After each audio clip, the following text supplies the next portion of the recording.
Home Lawn Calendar for Warm Season Grasses. A presentation by Josh Reed, Grant Harrison, Stephen Walters, Travis Russell, and Nick White. Today we are going to instruct you on how to keep a warm season lawn in perfect, beautiful shape. The goals of this presentation is to provide a calendar for maintenance of a Bermuda grass lawn in northwest Arkansas. Also, we want to keep the budget at a minimum cost while producing the best results in your lawn. The areas of maintenance that we will discuss are herbicide and pesticide application, fertilization, mowing, and irrigation. Pesticide and herbicide applications. There are two types of applications here. There's a pre-emergent and a post-emergent. Pre-emergents are chemicals that would be applied before things start to come up. We'd start emerging into the canopy and the root zone of this Bermuda grass, and post-emergents are chemicals that we would treat after they've already come up and in the grass and you can see them out there.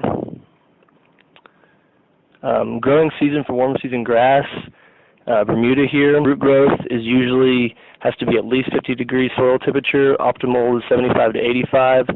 For the shoots to start growing, it needs to be at least 60 degrees, and then optimal 80 to 95, and nighttime temperatures need to be about mid-60s.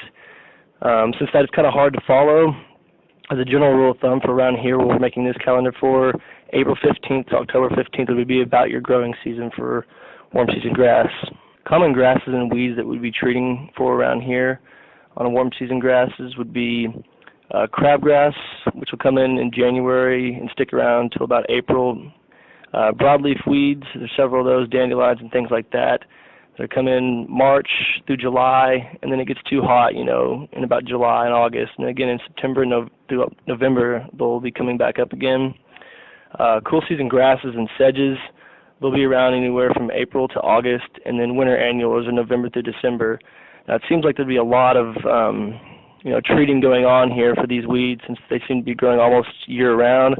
But with the addition of the grass actually not being dormant and growing, it'll usually outcompete with these weeds. So generally, an effective herbicide calendar is an early spring pre-emergent that happens February 1st through April 1st, and then a spring post-emergent, which would be April 1st through May 15th, and also you would do an early fertilizer then to help kick off the Bermuda, so it'll start competing with some of these weeds we're treating for. And then that would be just about all the treating you'd want to do, other than maybe some spot treatments throughout the year if the Bermuda grass isn't doing too well. In October 15th through November 15th, the Bermuda grass has started to slow down a little bit. It's starting to go dormant. Some of these weeds that are able to grow in these cooler temperatures that the grass can't will start coming up, so we'll do a full pre-emergent October 15th to November 15th. And then throughout the year, you can spot treat for anything that made it past your basic chemical treatment. Fertilization is a process in which we can add nutrients to the plant or in the soil in order to increase or enhance the growing performance within the plant. When applied at the proper rate specified on the label, fertilizers can be beneficial. The major element added to most lawns is nitrogen, and it's a highly soluble solution or coated slow-release formula. A soil test is recommended and is free in the state of Arkansas through the Cooperative Extension Service.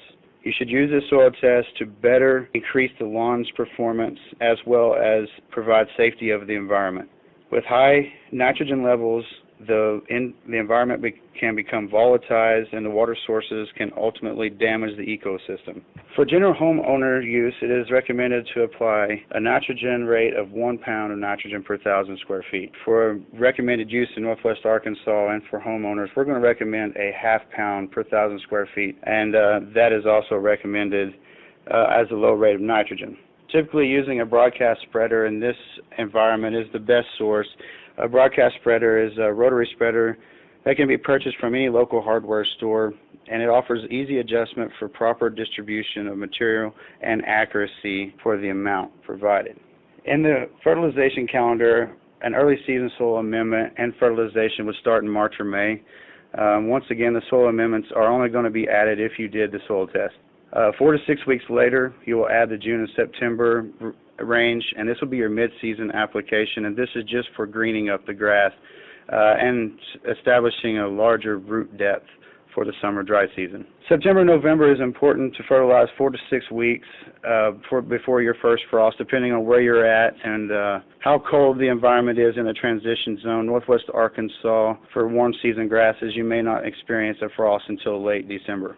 For fertilization, reading fertilizer labels are very important and may be a little confusing. An example of the 24-6-12, these are just percentages: nitrogen, phosphate, and potassium. If no soil test is performed, a fertilizer with a ratio of 3 to 1 to 2 is a complete fertilizer and is recommended, once again, if no soil test is performed. When it comes to mowing, the number one principle is the 1/3 rule. Never remove more than 1/3 of the leaf blade in a single mowing. A healthy Bermuda grass lawn should have mowing heights in the range of 1.5 to 2.5 inches. As you can tell on the graph, the grass height needs to be at 3.75 inches to achieve a mowing height of 2.5 inches. Therefore, mowing should take place approximately once a week during the growing season.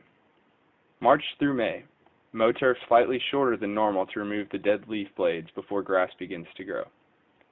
June through November, grass should be mowed every 5 to 7 days and even less often when the grass is drought stressed.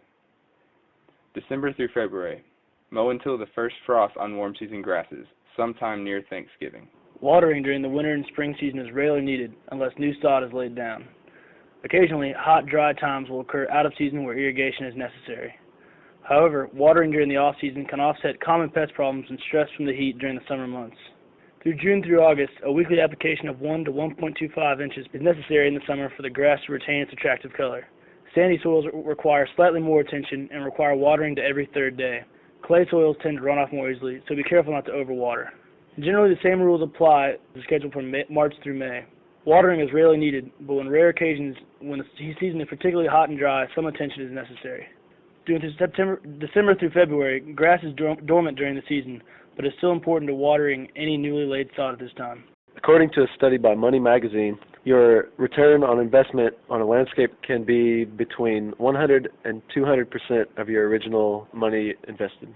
In summary, we tell you how to provide proper herbicide and pesticide applications to your lawn, as well as fertilization. We also taught you proper mowing techniques and irrigation methods to keep your lawn looking great.